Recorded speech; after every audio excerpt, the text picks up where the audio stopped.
पंचम समुल्लास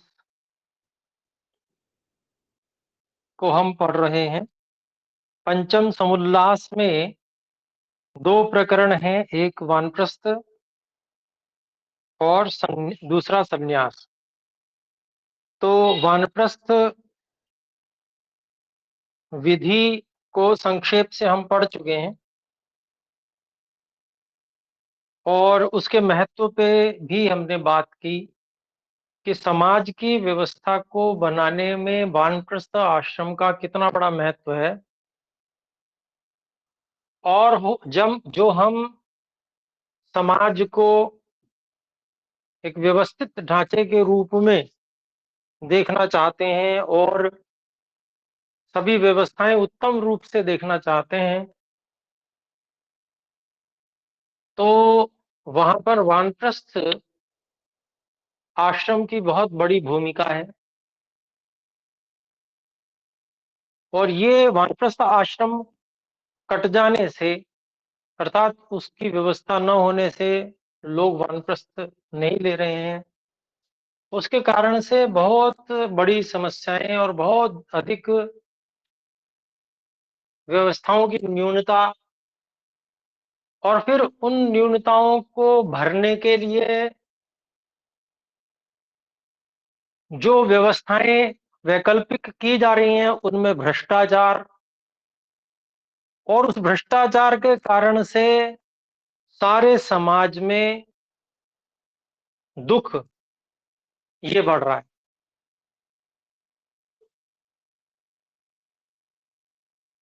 तो जो ऐसा चाहते हैं कि भाई सब व्यवस्थाएं, वर्णाश्रम व्यवस्था सुंदर सुचारू रूप से होनी चाहिए, उन सबको जिस भी स्थिति में वे हैं उस स्थिति में ही योजना बनानी चाहिए कि हम किस प्रकार से वानप्रस्थ लेकर और समाज के एक बहुमूल्य अंग बनेंगे, जिससे कि जो एक बहुत बड़ी कमी समाज में आ रही है, जिसके कारण से भयंकर भ्रष्टाचार हो रहा है,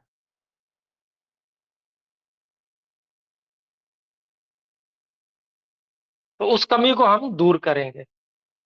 अपने अपनी मेरी भी उन्नति होगी, साथ में समाज की भी उन्नति होगी। तो ये दृष्टिकोण रखना बहुत आवश्यक है। कई बार व्यक्ति केवल व्यक्तिगत दृष्टिकोण से विचार करता है और कहता है कि भाई मेरी हम तो जो है घर में रह के भी वानप्रस्थी हैं, साधना हम कर रहे हैं और कोई विकल्प भी तो नहीं है, इत्यादि बहुत सारी बातें होती हैं।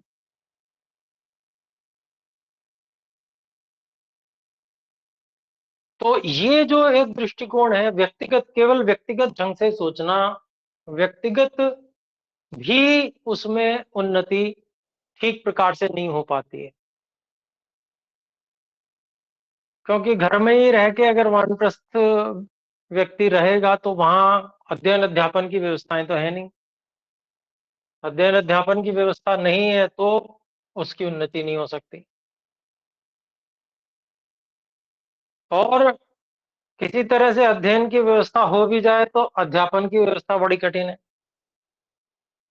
तो बिना अध्यापन के भी काम नहीं चलता, अपनी व्यक्तिगत उन्नति भी नहीं होती है। तो योग्यता बनना, फिर योग्यता बन के उसमें विशेष वृद्धि होना, यह अध्यापन के द्वारा संभव है।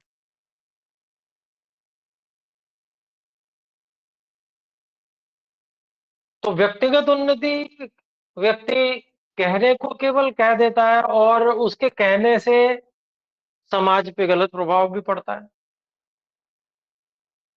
और लोग भी कि भाई ठीक है आजकल तो ऐसा ही होता है, ऐसा सोच के और रह जाते हैं। वानप्रस्थ लेने की क्षमता भी होती है तो भी वो घर से नहीं निकलते हैं। तो ये प्रभाव क्या है, वातावरण खराब करने का। वैसे तो वातावरण पहले से ही खराब है, परंतु उस उत्तम वातावरण को बनाने की जिम्मेदारी भी तो अपनी है। वो जिम्मेदारी हम नहीं निभाते हैं तो वो वातावरण कभी भी ठीक नहीं होगा, कभी सही नहीं हो पाएगा। तो इसलिए जहां भी जिस भी स्थिति में हम होते हैं वहां पर हम यह संकल्प करें कि यह जो वर्णाश्रम व्यवस्था जिससे कि एक सुंदर व्यवस्था समाज की बनती है और हर व्यक्ति को बचपन से लेकर और वृद्धावस्था तक मोक्ष की ओर बढ़ने का एक अनमोल अवसर मिल पाता है। और उस अवसर की हमें भी आवश्यकता है। ऐसा नहीं है कि हम जो है अब हमारा जन्म हुआ तो अब आगे होना ही नहीं है, अब तो हमारी मुक्ति हो जाएगी, ऐसा भी नहीं है। और जिसकी मुक्ति होने वाली होती है वो कभी इस दृष्टिकोण से नहीं सोचता। वो तो परमार्थ परोपकार को ही सर्वोपरि रखता है कि किस तरह से ये व्यवस्था बन जाए, उत्तम से उत्तम व्यवस्था। क्योंकि जो उत्तम सन्यासी उनसे हम मिले हुए हैं, उनका यही भाव हमने हमेशा देखा कि इस प्रकार की जो वर्णाश्रम व्यवस्था है ये बननी चाहिए। उसी के लिए वो सन्यासी भी बनते हैं। अभी सन्यास का प्रकरण आ भी रहा है। तो यह जो विशेष बात है, यह एक मूलभूत है, एक मूलभूत आवश्यकता है समाज की, उसको समझना। और उसके लिए हमें तप करना पड़ेगा कुछ। तो उस तप को तपने के लिए हम तैयार होंगे। हम निश्चित रूप से वो समय लगाएंगे और उससे हमारी भी उन्नति होगी। क्योंकि प्रयोग के जितने अवसर होते हैं, जितने नए अवसर प्रयोग के आते हैं जीवन में, और हम उसमें जितना उत्तम व्यवहार करते हैं उससे हमारी क्षमताएं, हमारी कार्य कुशलताएं और उत्तम होती चली जाती हैं। और हमारी बहुत आत्मिक उन्नति भी होती है। और परिस्थितियां ना बदले, उन्हीं परिस्थितियों में हम पड़े रहें, तो वहां कुछ परिवर्तन नहीं होता, व्यक्ति की उन्नति भी नहीं होती। जहां तप का अवसर होता है वहीं उन्नति भी होती है। तो इसलिए एक तो ये कि हम इस प्रकार का संकल्प लें कि भाई हम करेंगे ऐसा। कोई कर रहा है या नहीं कर रहा है हमको इससे लेना देना नहीं है। लेकिन गुरुकुल क्रांति क्योंकि इसकी प्रेरणा कर रहा है, तो गुरुकुल क्रांति निश्चित रूप से इस की व्यवस्था संगठन के माध्यम से सब लोगों के साथ मिलकर निश्चित रूप से ये संगठन करेगा। तो उसमें कहीं और हो पा रही है, न हो पा रही है व्यवस्था, हम अपना कर्तव्य इतना निभाएंगे कि भाई हमें बताओ, हम वानप्रस्थी होने के लिए तैयार हैं, आप बताओ हमें कहाँ व्यवस्थित होना है। तो आपकी ओर से और सब लोगों की ओर से ऐसी बात आनी चाहिए। तो निश्चित बात है कि फिर जब ऐसे कुछ भाई बहन होंगे तो व्यवस्थाएं उत्तम बनेंगी, गुरुकुलों की भी व्यवस्था बनने की संभावना बनेगी। ये बिल्कुल आधारभूत चीजें हैं। तो ये अनुभवी और उत्तम प्रकृति के जो लोग हैं उनको, और जो विद्या संपन्न है उनको वानप्रस्थ के लिए निश्चित रूप से प्रयास करना चाहिए, जिससे कि जो विद्या की उन्नति अपनी भी होगी, क्योंकि विद्या देने से तो बढ़ती ही है। तो विद्या की उन्नति होगी, अविद्या का नाश होगा। ये इसमें सारे समाज की उन्नति और अपनी उन्नति भी सन्निहित है।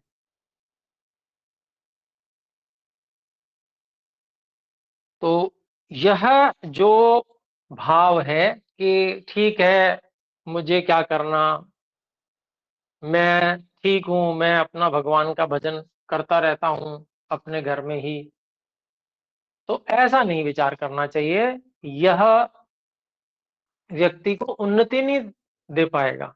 व्यक्ति को खाली लगता रहेगा हाँ मुझे कोई ज्यादा सिरदर्दी नहीं है।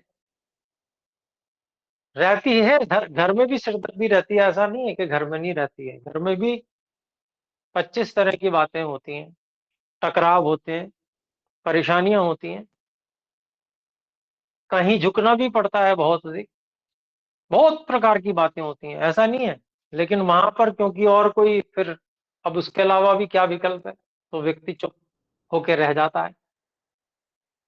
तो देखिए, संसार है, संसार में परिस्थितियां तो सब जगह मिलेंगी, लेकिन यदि हमने ऋषियों के निर्देश का पालन कर लिया, वर्णाश्रम व्यवस्था बनाने में हमारे जीवन के समय, जो एक अच्छा समय, जो सामर्थ्य युक्त समय है, यदि वह उस वर्णाश्रम व्यवस्था को बनाने में लगता है, तो ये हमारे जीवन का बहुत बड़ा पुण्य फलदायी विषय रहेगा। ईश्वर की दृष्टि में हम एक योग्य सुपात्र बनने की ओर और आगे बढ़ जाएंगे। अन्यथा हम बिल्कुल भी ईश्वर की दृष्टि में योग्य सुपात्र नहीं बनेंगे, क्योंकि हम उस उन नियमों का, वर्णाश्रम के जो हैं ऋषियों के दिए हुए, उनका पालन ही नहीं कर रहे, न करना चाहते हैं, और दो चार को और मना कर देते हैं, रहने दो ना, वहां पर ये कमी है, वहां पर ये कमी है। इस तरह से अगर हम करते हैं तो ये समझ लीजिए हम अधर्म कमा रहे हैं, धर्म नहीं कमा रहे। तो इसलिए ये जो विषय एक आया, इस पे ये सब बातें मेरे द्वारा जो कहनी आवश्यक थी, वो मैंने आप सबसे कर रखी हैं। तो इस पर ये और तैयारी होनी चाहिए कि हम जब भी प्रचार करें, और जो भी हमको विद्यार्थी जन भी मिले, तो उनको यह प्रेरणा कि भाई गृहस्थ में ही जमे नहीं रह जाना है, गृहस्थ में जाना है और उसके बाद में कर्तव्य पूर्ण करके वानप्रस्थ लेना है, जिससे एक समाज की सुंदर व्यवस्था बने।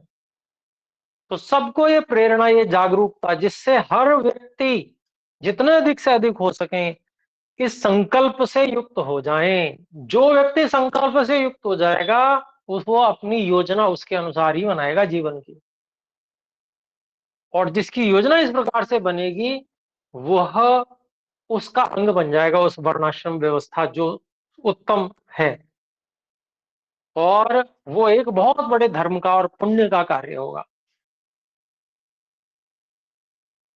तो इस चीज को अपने लोग समझें। नास्तिकता जब रहती है तो व्यक्ति कहता है छोड़ो ना, क्या करना है, कौन देख रहा है इत्यादि। तो नास्तिकता होती है, अंदर देखने वाला तो परमात्मा है। यदि हम ईश्वर की दृष्टि में उत्तम बनना चाहते हैं, तो हमें विचार भी उस ढंग से ही करना पड़ेगा जैसा ईश्वर के द्वारा निर्देश है वेद में, और वेद के अनुसार ऋषियों ने उनके नियम हमको बनाकर बताए हुए। अपने लोगों को उसी तरह से विचार करना होगा। यदि हम, हमारे अंदर वास्तव में आस्तिकता है और बची नहीं है, तो फिर बस जैसे सामान्य लोग हैं, आस्तिक, बिना आस्तिकता वाले, जिनको, जो केवल कि भाई हमारे को आस्तिक कहा जाए, हम हैं या नहीं है उसकी कोई परवाह नहीं, तो ऐसे लोगों में ही गिनती हो जाएगी फिर। तो इसलिए ये बहुत अपने लोगों को मन से, इच्छा से संकल्प करना है कि तप तो सब जगह करना ही पड़ता है। बिना तप के कोई स्थान है नहीं इस संसार में। कुछ ना कुछ विरोध, कुछ ना कुछ समस्याएं हर जगह लगी रहती हैं, रोग वियोग, ऐसा कोई स्थान नहीं है। तो क्यों ना ईश्वर की आज्ञा का पालन करते हुए, और जो भी है उसको सहन करेंगे, तप करेंगे, वो वास्तव में तप कहलाएगा। और उसमें एक संतोष होगा, यह संतोष कि मैं अगर कुछ सहन कर रहा हूं, तो वो मैं ईश्वर की आज्ञा के पालन करने के लिए कर रहा हूं, खाली दिन काटने के लिए सहन नहीं कर रहा हूं। मेरे सहन करने के पीछे एक बहुत बड़ा उद्देश्य है, और उसमें ईश्वर की आज्ञा का पालन निहित है। ये बहुत बड़ा संतोष का विषय व्यक्ति के लिए हो सकता है, यदि वो इस पालन करे तो यह थोड़ी सी प्रेरणा है। अब हम अथ संन्यास विधि, इसकी ओर बढ़ते हैं। तो यहाँ पर सबसे पहले ऋषि मनु जी का श्लोक दिया गया है। वनेषु च विहृत्यैवं तृतीयं भागमायुषः चतुर्थमायुषो भागं त्यक्त्वा संगान् परिव्रजेत्। तो इसका अभिप्राय लिखते हैं स्वामी जी। इस प्रकार वनों में आयु का तीसरा भाग अर्थात 50वें वर्ष से 75वें वर्ष पर्यंत वानप्रस्थ होके आयु के चौथे भाग में संगों को छोड़ के परिव्राट अर्थात सन्यासी हो जावे। इस विषय में हम और भी आगे देखेंगे कि सन्यासी सभी नहीं हो सकते हैं, जो पूर्ण विद्वान और वैराग्यवान होते हैं वही होते हैं। आगे आएगा उसके विषय, उसका भी विषय। लेकिन यहाँ पर हम देखें, प्रश्न आ रहा है, गृहाश्रम और वानप्रस्थाश्रम न करके संन्यासाश्रम करे उसको पाप होता है व नहीं। अब देखिए इसका उत्तर किस प्रकार से दे रहे हैं, होता है और नहीं भी होता है। तो प्रश्न, यह दो प्रकार की बात क्यों करते हो? उत्तर, दो प्रकार की बात नहीं, क्योंकि जो बाल्यावस्था में विरक्त होकर विषयों में फंसे वह महापापी, और जो न फंसे वह महापुण्यात्मा सत्पुरुष है। तो इसको समझना चाहिए। बात यह है कि बाल्यावस्था अर्थात जब विद्या पूरी हो जाती है, आचार्य के अंतर्गत विद्या प्राप्त करता है व्यक्ति भी, और वेद विद्या पूरी हो जाती है, उसके साथ योगाभ्यास भी सिखाया जाता है वहां पे। तो योगाभ्यास का वहां पर योग का भी अभ्यास करता है वो, और उसको फिर तत्व ज्ञान की प्राप्ति होती है और विषयों से वो विरक्त हो जाता है। ऐसा विरक्त होने वाला व्यक्ति यदि संन्यास ले लेता है और वह फिर मरण पर्यंत कभी विषयों की ओर दृष्टि नहीं करता, अर्थात विषयों में फंसता नहीं है, तो वो महापुण्यात्मा है। परंतु जिसका वैराग्य अभी इतना परिपक्व हुआ नहीं है, अर्थात वो अपने कुसंस्कारों को इतने स्तर पे नहीं दबा पाया है कि वह दोबारा से उधर प्रवृत्त न हो, लेकिन फिर भी उसने संन्यास ले लिया और उसके बाद में फिर विषय में फंसता है, तो वो महापापी हो जाता है। तो यहां पर ये बात जो कही कि पाप होता है व नहीं, तो उत्तर है होता है और नहीं भी होता है। ये दोनों बातें अलग अलग प्रकार के लोगों के लिए कही गई हैं। तो यहां पर प्रमाण भी दे रहे हैं। जाबालोपनिषद का यह ब्राह्मण ग्रंथ का वचन है, यदहरेव विरजेत तदहरेव प्रव्रजेत वा गृहाद् वा ब्रह्मचर्यादेव प्रव्रजेत।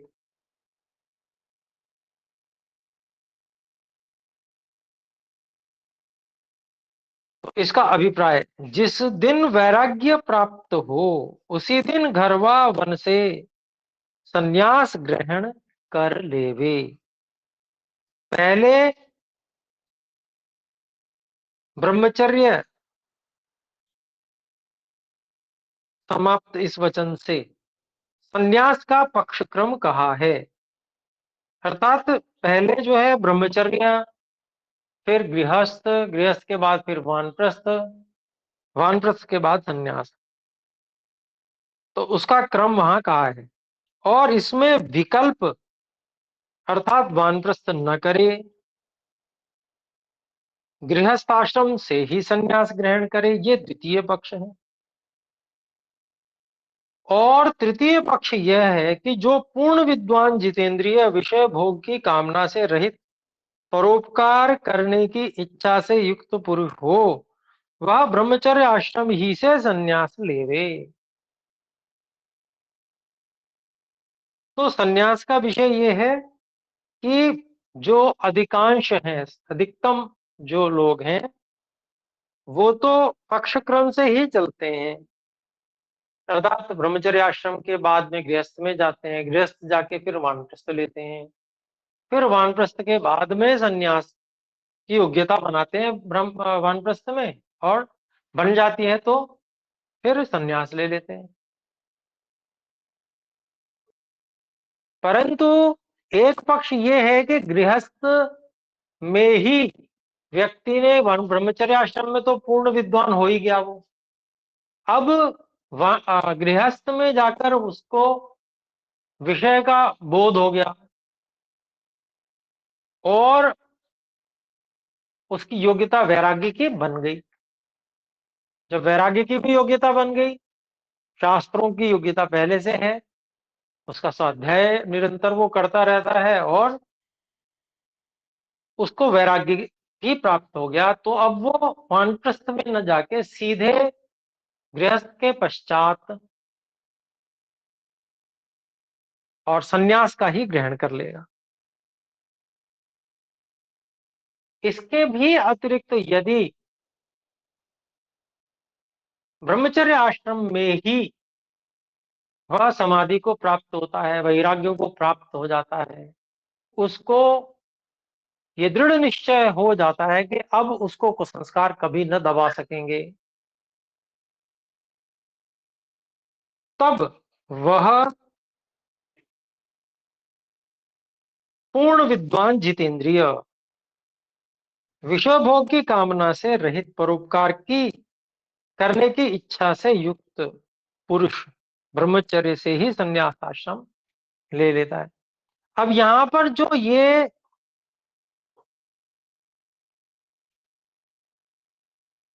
बताई गई हैं योग्यताएं, ये योग्यताएं क्या क्या हैं? पूर्ण विद्वान एक, जितेंद्रिय दो, विषय भोग की कामना से रहित वो जितेंद्रिय की ही बात हो गई एक, परोपकार करने की इच्छा से युक्त ये तीसरी,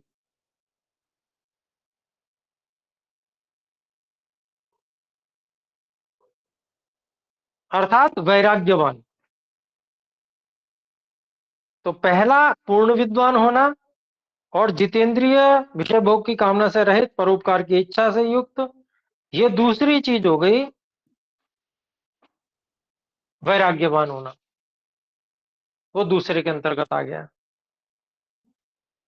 तो ये दो योग्यताएं हैं, पूर्ण विद्वान होना, पूर्ण विद्वान का अभिप्राय चारों वेदों का विद्वान होना, सभी शास्त्रों का और वेदों का, चारों वेदों का यह विद्वान होना चाहिए, और विषय भोग की कामना से रहित इत्यादि ये वैराग्य का लक्षण है, तो वैराग्यवान होना चाहिए। अब ये जो योग्यताएं हैं ये हर स्थिति में लागू होती हैं, ये ब्रह्मचर्य की स्थिति में ही मिल जाती हैं अगर, तो यहां से संन्यास ले ले, कोई परेशानी नहीं। अब ये स्थिति पूर्ण विद्वत्ता की और विरक्ति की स्थिति यदि गृहस्थ पूरा होने पर मिलती है तो संन्यास ले ले, वानप्रस्थ की कोई आवश्यकता नहीं है।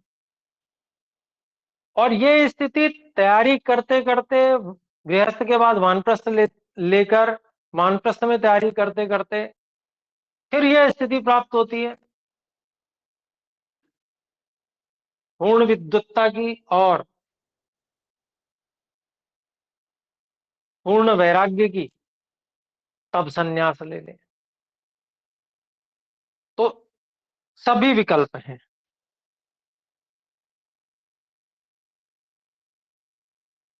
लेकिन योग्यता वहां सभी विकल्पों में पूर्ण चाहिए, बिना योग्यता के संन्यास नहीं लिया जा सकता, क्योंकि बिना योग्यता के जो संन्यास लेगा वो विषय भोग में गिरने से नहीं बच सकता, भाई अंतिम स्तर गिरने का है, उससे पहले भी बहुत सारे स्तर होते हैं गिरने के। वहां भी अगर गिरता है तो भी वह पाप का ही भागी है, महापाप का भागी है। तो अभिप्राय यह है कि योग्यता के बिना संन्यास लेना अर्थात महापापी बनना, इसलिए नहीं लेना ठीक है। यदि योग्यता नहीं है तो संन्यास न लेना ठीक है। तो व्यवस्था भी इसी तरह की बनाई जाती है। और जब व्यवस्था ऐसी नहीं होती तो जैसे आजकल हो रहा है कि जिसका मन में आ रहा है वही संन्यास कपड़े रंग ले रहा है। भीख मांगने के लिए लोग कपड़े रंग ले रहे हैं। कुछ योग्यता नहीं है, जो कुछ नहीं कर पाया उसने कपड़े रंग लिए और भीख मांगने लगा। इस तरह की स्थिति हो गई। तो ये व्यवस्था की कमी है, ये राज्य व्यवस्था की कमी है। राज्य व्यवस्था को इसको रोकना चाहिए। फिर आगे देखते हैं, देखिए, और वेदों में भी यतयः ऋग्वेद 8:6-18, ब्राह्मण ब्राह्मणस्य, ये भी ऋग्वेद का 10:109 और 4, ऐसे ही विजानतः यजुर्वेद 40:7 इत्यादि पदों से संन्यास का विधान है। परंतु कठोपनिषद में एक बात कही है, जो श्लोक कहा है वो बता रहे हैं। ना विरति तो न ना विरतो दुश्चरिता, न शांतो न समाहितः, न शान्तस्मानसो वापि प्रज्ञानेनैनमाप्नुयात्। इसका अभिप्राय लिखते हैं, जो दुराचार से पृथक नहीं, जिसको शांति नहीं, जिसका आत्मा योगी नहीं और जिसका मन शांत नहीं, वह संन्यास लेके भी प्रज्ञान से परमात्मा को प्राप्त नहीं होता, और बल्कि इसका विपरीत महापाप का भागी होता है। ये बात हम कर ही आए। इसलिए फिर एक और कठोपनिषद का श्लोक है, यच्छेद्वांग मनसि प्राज्ञः तद्यच्छेज्ञानमात्मनि, ज्ञानमात्मनि महति नियच्छेत् तद्यच्छेत् शांत आत्मनि, ज्ञानमात्मनि महति नियच्छेत् तद्यच्छेत् शांतमात्मनि।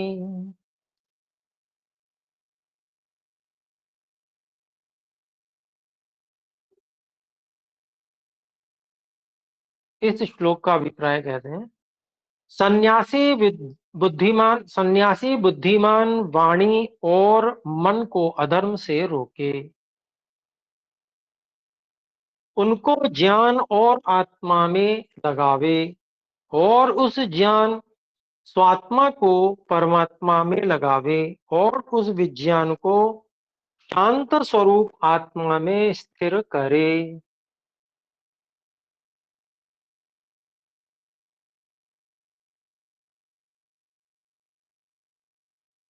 फिर मुंडकोपनिषद का एक श्लोक है, परीक्ष लोकान् कर्मचितान् ब्राह्मणो निर्वेदमायान्नस्य कृतः कृतेन तद्विज्ञानार्थ स गुरुमेवाभिगच्छेत् समित् पाणिः श्रोत्रियं ब्रह्मनिष्ठम्। इसका अभिप्राय,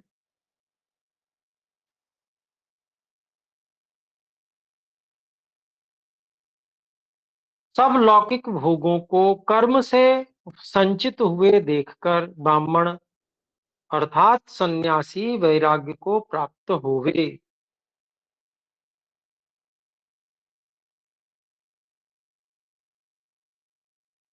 क्योंकि अकृत अर्थात न किया हुआ परमात्मा कृत अर्थात केवल कर्म से प्राप्त नहीं होता।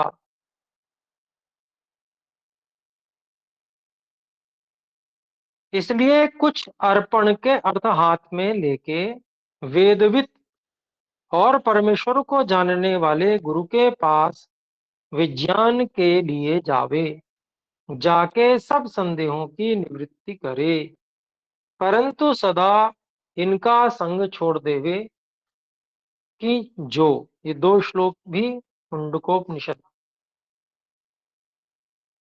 के ही हैं।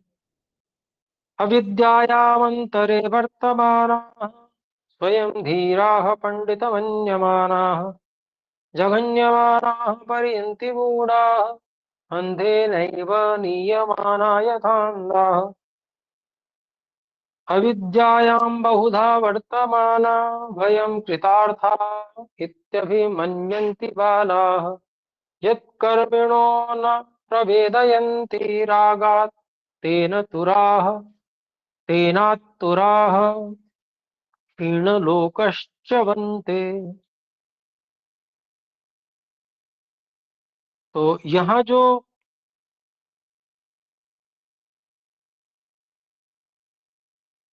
पिछला श्लोक था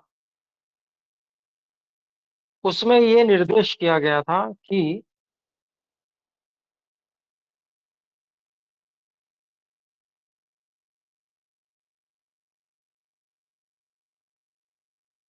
जब व्यक्ति भोगों को भोगता है तो उसके लिए कर्म करता है, और जब वह कर्म करता है तो वह सकाम कर्म होते हैं, उनसे उसका कर्माशय बनता है, अर्थात अगला जन्म सुनिश्चित होता है।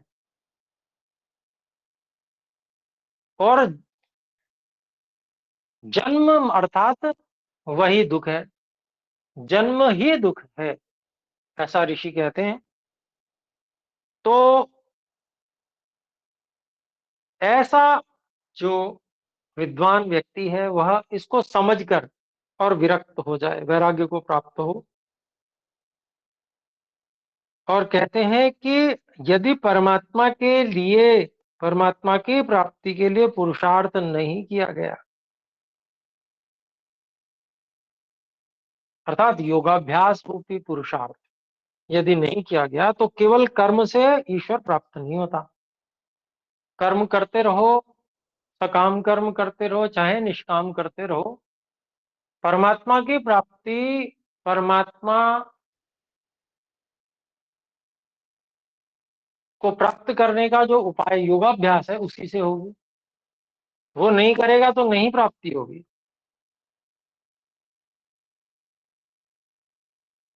तो इसलिए वह सीखने के लिए, योगाभ्यास इत्यादि सीखने के लिए, उस ज्ञान को सीखने के लिए समित पाणी होकर, अर्थात कुछ अर्पण के अर्थ हाथ में लेके, जो वेद को जानने वाले और परमेश्वर को जानने वाले गुरु हैं उनके पास विज्ञान के लिए जावें, अर्थात उनसे जानने के लिए जावें। तो किसके पास जाना चाहिए? जो वेद को जानने वाले हैं और परमेश्वर को जानने वाले हैं, ऐसे गुरु आचार्य के पास। वेद को जो नहीं जानते हैं उनके पास नहीं जाना चाहिए। खाली परमेश्वर को जानने का दावा करते हैं, वेदों को कुछ भी नहीं जानते, तो ऐसों के पास नहीं जाना चाहिए। फिर ऐसे आचार्य जो वेदों को जानने वाले, परमेश्वर को जानने वाले हैं, उनके पास जाके अपने सभी संदेहों की निवृत्ति करनी चाहिए। जो कुछ भी नास्तिकता है वो सारे संदेह हटा डालो और पूर्ण आस्तिक बन जाओ, बिल्कुल निर्णय कर लो पक्का। परंतु किनका संग छोड़ देवे, तो उसका अभिप्राय यहाँ पर दो श्लोकों में बताया है। ऐसे ऐसे लोग अपने कितने ही नए नए ठिकाने बनाए बैठे हैं, तो उनसे बच के रहना, यहाँ पर ये उपदेश किया है। तो जो अविद्या के भीतर खेल रहे हैं, अपने को धीर और पंडित मानते हैं, अपने को धीर और पंडित नहीं, आजकल तो घोषित करते हैं बाकायदा, परमात्मा भगवान बताते हैं अपने आप को। ये नीच गति को जाने हारे, मूढ़ जैसे अंधे के पीछे अंधे दुर्दशा को प्राप्त तो होते हैं, वैसे दुखों को पाते हैं। तो इनके पीछे जाना, ऐसे लोगों के पीछे जाना मतलब, वो पहले जिनके पीछे हम जा रहे हैं वो खुद अंधे हैं, और हमने उनको पहचाना नहीं कि ये कैसे हैं, इसलिए हम भी अंधे हैं। तो अंधों के पीछे अंधे चले जा रहे हैं, तो क्या दुर्गति और दुर्दशा होगी उसकी कल्पना कर सकते हैं। फिर आगे कहते हैं, तो ये जागरूक कर रहे हैं, बता रहे हैं स्वामी जी कि देखो, ये उपनिषद में, मुंडकोपनिषद में बताया हुआ है, ये को आज ही से नहीं, ये हमेशा से चलता आ रहा है। इस प्रकार के नास्तिक और धूर्त लोग संसार में हमेशा से रहते हैं, जो इस प्रकार के जाल बिछाया करते हैं। तो बुद्धिमान व्यक्ति वह है जो इनके जाल से बचकर, और जो सही गुरु आचार्य हैं उनसे शिक्षा ग्रहण करे। फिर आगे कहते हैं, जो बहुधा अविद्या में रमण करने वाले बाल बुद्धि हम कृतार्थ हैं ऐसा मानते हैं, जिसको केवल कर्मकांडी लोग राग से मोहित होकर नहीं जान और जना सकते, वे आतुर होकर जन्म मरण रूप दुख सागर में गिरे रहते हैं। तो ऐसे जो लोग हैं, ऐसे लोगों के भी चक्कर में नहीं फंसना।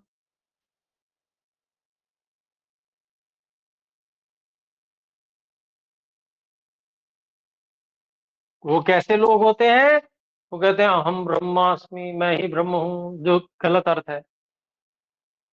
शिवोहम शिवोहम, मैं ही शिव हूं, मैं ही शिव हूं इत्यादि, इसका जो गलत अर्थ करके, और अपने आप को ही कृतार्थ मानते हैं, अपने आप को, भाई हमको तो सब कुछ प्राप्त हो गया, हुआ कुछ भी नहीं है। तो ऐसे जो लोग हैं,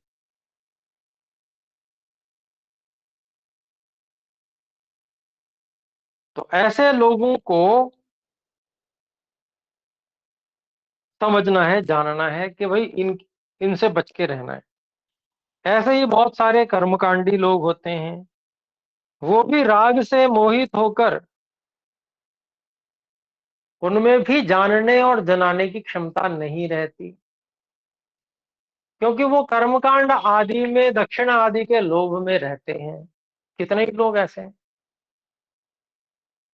परंतु क्योंकि वो राग से युक्त है, मोह से युक्त है, इसलिए उनमें जानने और जनाने की क्षमता नहीं रहती।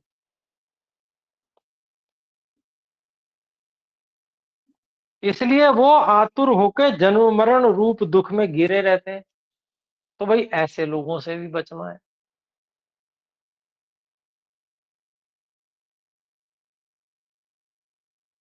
तो किन के पास जाना है विद्या प्राप्ति के लिए? कि भाई जो वेदवित भी हो, और राग द्वेष रहित, निर्वैर, लोभ रहित, ऐसे जो परमेश्वर को जानते हैं, वेदों को भी जानते हैं, ऐसे जो वैराग्यवान आचार्य गुरु हैं, उनके पास जाके सभी संदेहों की निवृत्ति करनी चाहिए। तो इन, वो जो पहला श्लोक है उसको इन दोनों से जोड़कर देखें कि किन के पास जाना है और किन के पास नहीं जाना है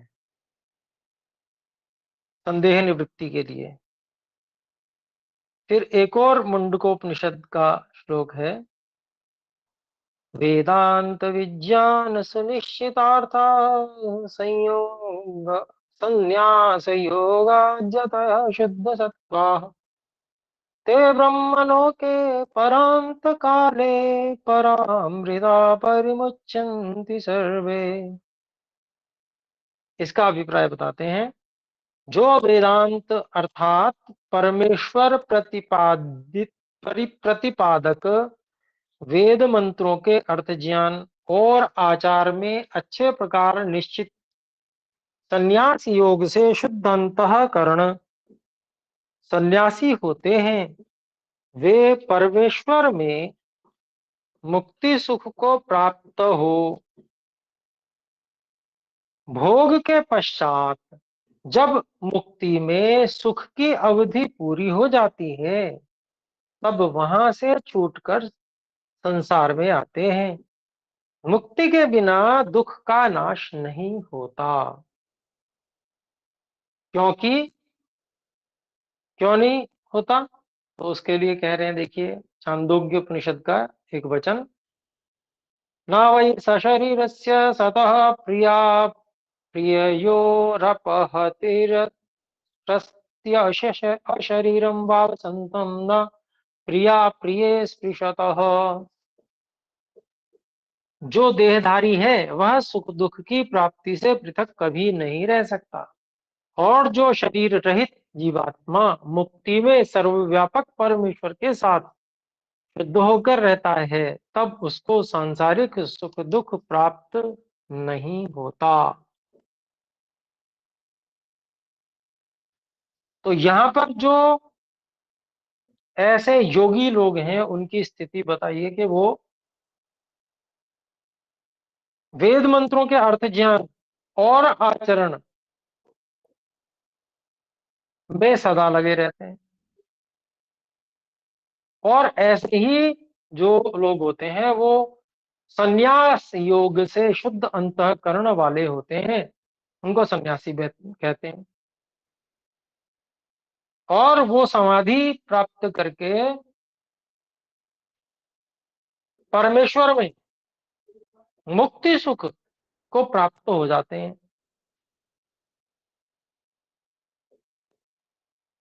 और जब मुक्ति की अवधि पूरी हो जाती है तो फिर से वहां से छूटकर फिर से संसार में आते हैं। आते हैं अर्थात परमात्मा भेजते हैं। अभी आना जाना कोई ऐसा तो है नहीं कि भाई हम यहाँ थे और यहाँ से उठ के वहां पहुंच गए, चले गए, फिर वहां से वापस आ गए। ये सब परमात्मा के अधीन है। परमात्मा ही यह लाना और ले जाना करते हैं।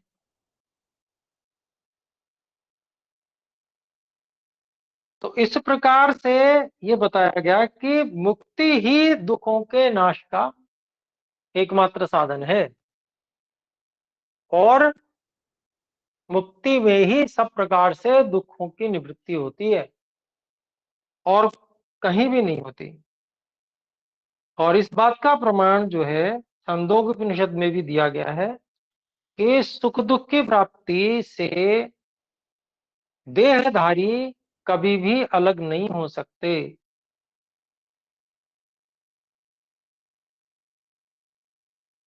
और मुक्ति में तो जब आत्मा सर्वव्यापक परमात्मा के साथ शुद्ध होकर रहता है तो वहां पर उसको सुख दुख नहीं छू सकते। शरीर सहित है तो सुख दुख से कभी भी नहीं छूट सकता। तो आज इतना ही रखते हैं हम बात को। हम में से कोई बात यदि कहना चाहते हैं, पूछना चाहते हैं, तो वे हस्तोत्थापन द्वारा सूचित कर सकते हैं।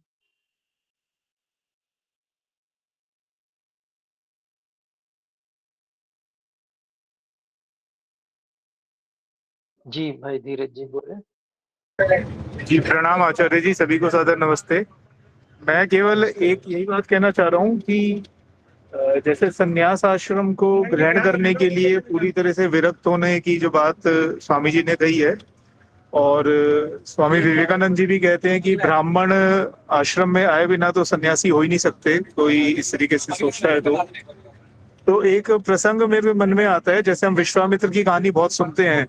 विश्वामित्र और वशिष्ठ के भी, विश्वामित्र ने जो वशिष्ठ से एक बैर मोल ले लिया, और वो बनना तो चाहता था बहुत बड़ा ऋषि, कि राज ऋषि, क्षत्रिय धर्म से वो उसमें आना चाहता था, लेकिन उसके मन में एक ऐषणा थी। तो ब्राह्मणत्व तो ग्रहण किए बिना ही वो सन्यासी भला कैसे बन सकता था। तो इसलिए उसका जो है पतन भी हुआ। फिर हम सुनते हैं कि इंद्र ने अप्सराएं भेजी और फिर शकुंतला का जन्म हुआ, तो उसका पतन हुआ ना। तो ये बात तो उपनिषदों में भी कही गई है, और शायद इसी को किसी विकृत रूप में शायद पुराणों में किसी तरीके से कहानी बनाई है, लेकिन सार तो ऐसा कुछ समझ में आया ही है उससे भी। तो बस एक विचार मेरे मन में आया था इसको, इस स्वामी जी के कथन को पढ़ के।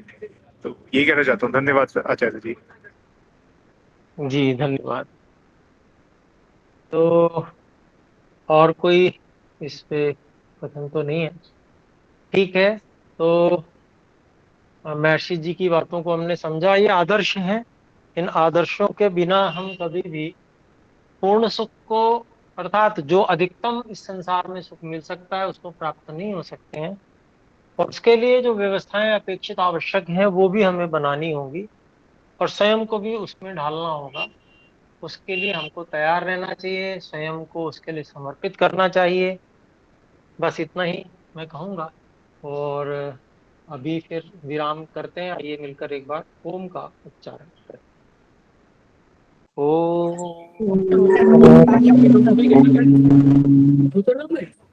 सभी को सादर नमस्ते।